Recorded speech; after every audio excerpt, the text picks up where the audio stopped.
Hey guys, how's it going? Welcome to Evening Devotion. Tonight we're going to be reading out of Genesis 35:18. She called his name Ben-Oni, son of sorrow, but his father called him Benjamin, son of my right hand.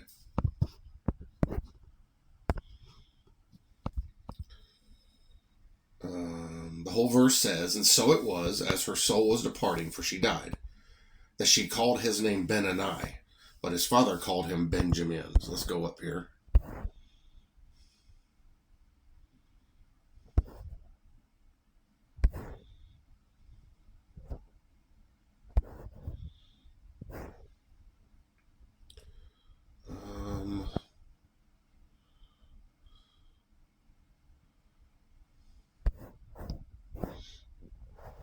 Start at verse 12.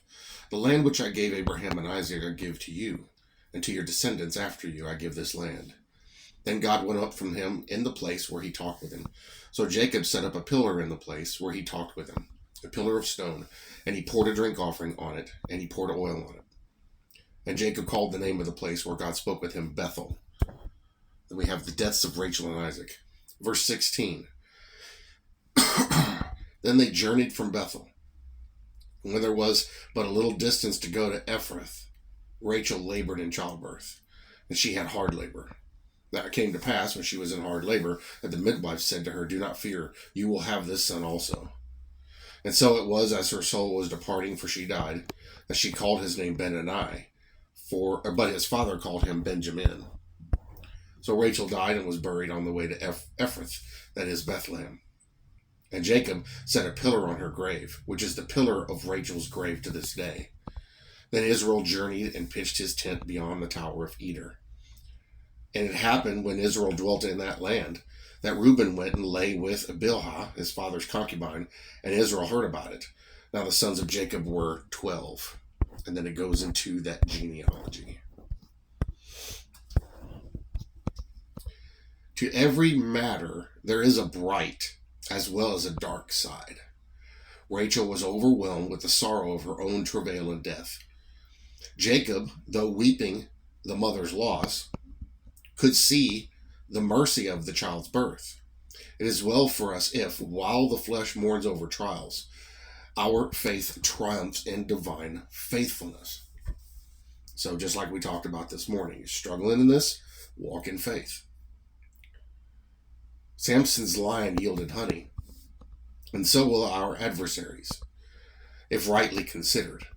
The stormy sea feeds multitudes with its fishes. The wild wood blooms with beauteous florets. The stormy wind sweeps away the pestilence, and the biting frost loosens the soil. Dark clouds distill bright drops, and black earth grows gay flowers. A vein of good is to be found in every mine of evil. Sad hearts have peculiar skill in discovering the most disadvantageous point of view from which to gaze upon a trial. If there were only one slough in the world, they would soon be up to their necks in it. And if there were only one lion in the desert, they would hear it roar. Some people just want to suffer, and they are the only ones that suffer. They act like nobody else has ever suffered in any important history. They're the only ones that have ever engaged in that stuff, and because they're trying. I guess it's a cry for attention. I don't know. About us, all there is a tinge of this wretched folly, and we are apt at times, like Jacob, to cry, "All these things are against me." Job talked about that too. Faith's way of walking is to cast all care upon the Lord, and then to anticipate good results from the worst calamities. Like Gideon's men, she does not fret over the broken pitcher, but rejoices that the lamp blazes forth the more. Out of the rough oyster shell of difficulty, she extracts a rare pearl of honor, and from the deep ocean caves of distress, she uplifts the priceless coral of experience. When her flood of prosperity ebbs, she finds treasures hidden in the sands.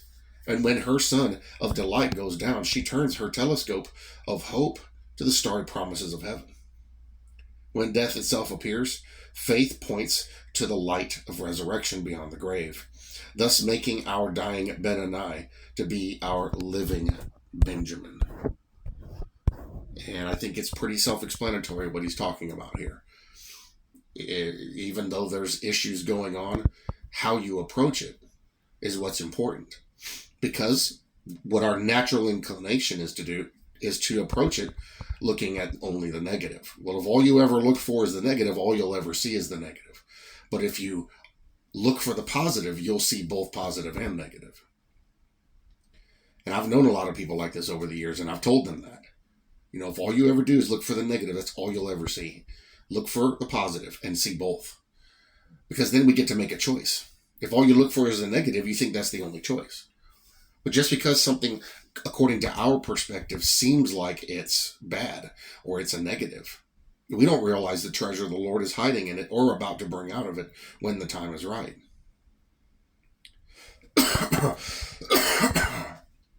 And so it's easy to get caught in that trap because we've all been taught to do that. So here's what we do. We pause. And instead of going to the knee-jerk reaction of, why me, Lord? What did I do wrong? What's going on here? Why am I suffering like this? Instead, stop and look and see. What's being done around me? What's being changed around me? What's happening? Because it may be that the Lord is bringing about something incredible that we don't understand. It may be that there's something amazing that's going to spill out of this. We just can't see it yet. And so we stand in faith, watching and waiting, knowing that something's going to change. Something will change. Knowing that the situation isn't going to last forever. And something really good will come out of it because the Lord is sovereign over everything. All we have to do is learn to wait in faith. Learn to put our faith and trust in Him for all things. Don't be so quick to immediately be on the downgrade of it and say, oh, woe is me. Everything's picking on me. It's, all these problems. I don't understand why it's going this way and where it's going to go from here. But instead, stop and think and look. So what could the Lord be doing here? Where is this actually leading? And when He brings about what He's doing, especially as it pertains to the Christian, we give Him glory. We give thanks to Him. We never forget that He is the one working in all these things. He is the one that is showing that He is sovereign over this. And He always brings fruit out of it. Always. The problem is us. We're the ones that can't see it or won't see it. A lot of times won't see it. And so when we change our mind on that, when we change our view on that, big difference. And suddenly we realize, wait a minute. The Lord is doing a work here. I just don't understand how it's coming to place. And then after it's done, oh, now I see. It's the same thing with prophecy. We don't know for sure whether prophecy is being fulfilled until it's fulfilled. And then you look back at it and you go, now I understand.